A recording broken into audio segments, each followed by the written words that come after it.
বিশাল মরুপথ, পাহাড়ি পথ পাড়ি দিয়ে তায়েফের মরুজমিনে গেলেন কোরআনের দাওয়াত নিয়ে, ইমানের দাওয়াত নিয়ে। কিন্তু তায়েফের লোকেরা বিশ্বনবীর দাওয়াতকে শুধু প্রত্যাখ্যান করেই থামে নাই, তারা বিশ্বনবীর সাথে অত্যন্ত খারাপ আচরণ করেছে। বিশ্বনবীকে শারীরিকভাবে হেনস্থা করেছে, আমার নবীকে শারীরিকভাবে অত্যাচার করেছে, আমার পেয়ারা নবীর গায়ে পাথর মেরেছে, বিশ্বনবীর গা বেয়ে ঝরঝর করে রক্ত ঝরেছে, নবী জামিনের মধ্যে লুটিয়ে পড়েছেন, আবার মেরেছে, আবার নবী হাঁটতে শুরু করলেন, পেছন থেকে আবার মেরেছে, আবার নবী রক্তাক্ত হয়ে জামিনের মধ্যে লুটিয়ে পড়লেন, আবার মেরেছে। বিশ্বনবীর মতো এত সুশ্রী মানব, বিশ্বনবীর মতো এত শুভ্র মানব, বিশ্বনবীর মতো এমন চমৎকার দেহাবয়ব দিয়ে রব্বুল আলামিন কাউকে বানান নাই। এরকম চমৎকার মানুষটাকে তারা তায়েফের ওই জমিনে রক্তাক্ত করেছে। বিশ্বনবী দুনিয়ার কোনো স্বার্থের জন্য সেখানে যান নাই, নিজের কোনো লাভের জন্য, প্রাপ্তির জন্য যান নাই, তায়েফবাসীদের জাহান্নামের আগুন থেকে বাঁচাতে গিয়েছেন। ঠিক কিনা বলেন? খেয়ে না খেয়ে দিন প্রচারের কাজে নিজেকে দিয়েছ বিলিয়ে, তায়েফের কাফিরেরা চিনল না সে আলো, দুষ্ট ছেলেদের পিছু দিল লেলিয়ে, পাথরের আঘাতে ক্ষত বিক্ষত হয়ে সারা শরীর থেকে রক্ত ঝরে। হে রাসূল তোমাকে ভুলি আমি কেমন করে, হে রাসূল তোমাকে ভুলি আমি কেমন করে। পারেন না আপনারা?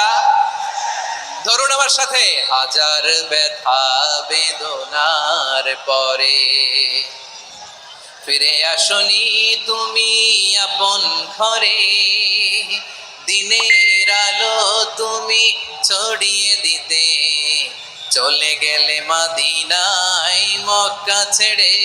হে রাসূল তোমাকে ভুলি আমি কেমন করে, হে রাসূল তোমাকে ভুলি আমি কেমন করে।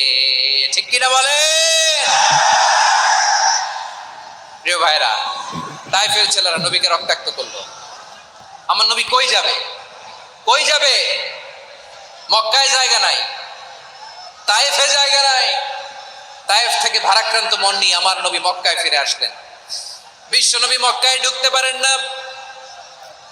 মক্কার মরুভূমির দিকে তাকিয়ে, উপত্যকার দিকে তাকিয়ে বিশ্বনবী ধা ধা করে কাঁদেন, ঝরঝর করে নবীর চেহারা মোবারক থেকে চোখের পানিগুলো বেয়ে বেয়ে পড়ে।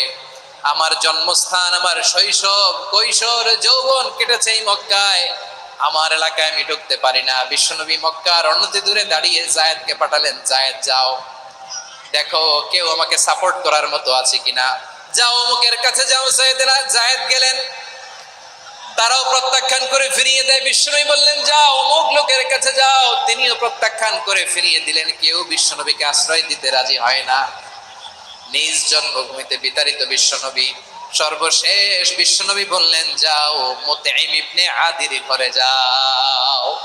মুতঈম ইবনে আদি মুশরিক, তার কাছে যাও। গেলেন, মুতঈম ইবনে আদি রাজি হয়ে গেল। সুবহানাল্লাহ বলেন।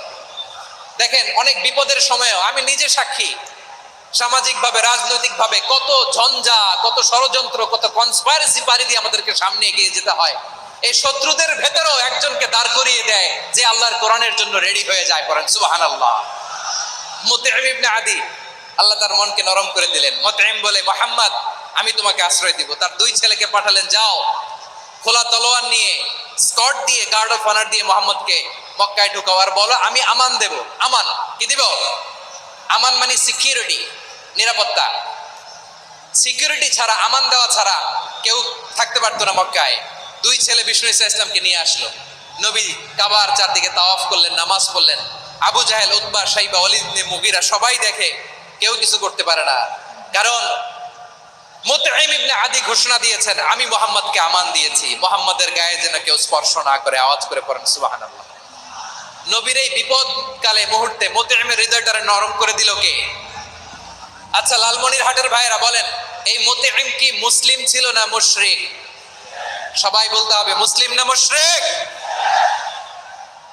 তাহলে মুশরিকের কাছ থেকে নবী পলিটিক্যাল অ্যাসাইলাম, আধুনিক রাষ্ট্রবিজ্ঞানের ভাষায় পলিটিক্যাল অ্যাসাইলাম যেটাকে বলে, রাজনৈতিক আশ্রয়, ওনার আমান বা নিরাপত্তার এই ঘোষণায় তিনি মক্কায় ঢুকলেন। যতদিন নিরাপত্তা ছিলেন। মতিম যখন মারা গেল, বিষ্ণু ইসলাম হিজরত করে মদিনায় চলে গেলেন, সুবহানাল্লাহ। কিন্তু মতিম যে বিশ্বনবীর উপকার করছে এটা বিশ্বনবী ভুলে নাই। আমাদের অনেকে আছে উপকার করার পরে আর খেয়াল থাকে না, খাওয়ার পরে গলা দিয়ে নামলে আর খেয়াল থাকে না, এরকম আছে না নাই? আমার নবী ভুলে নাই। বদরের প্রান্তরে 70 জন কাফেরকে যখন বন্দী করে বিশ্বনবীর সামনে হাঁটু গেড়ে দাঁড় করানো হলো, বসানো হলো, 70 জন কাফের। কয়জন?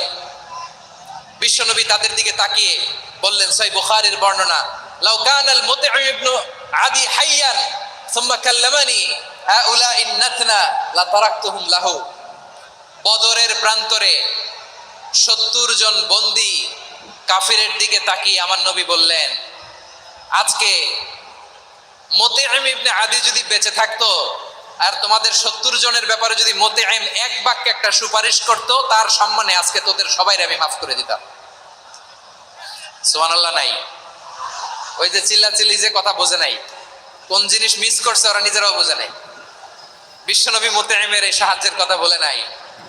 70 জন মুশরিক হাঁটু গেড়ে বসা, নবী চাইলে এখনই এক্সিকিউশন অর্ডার দিতে পারে।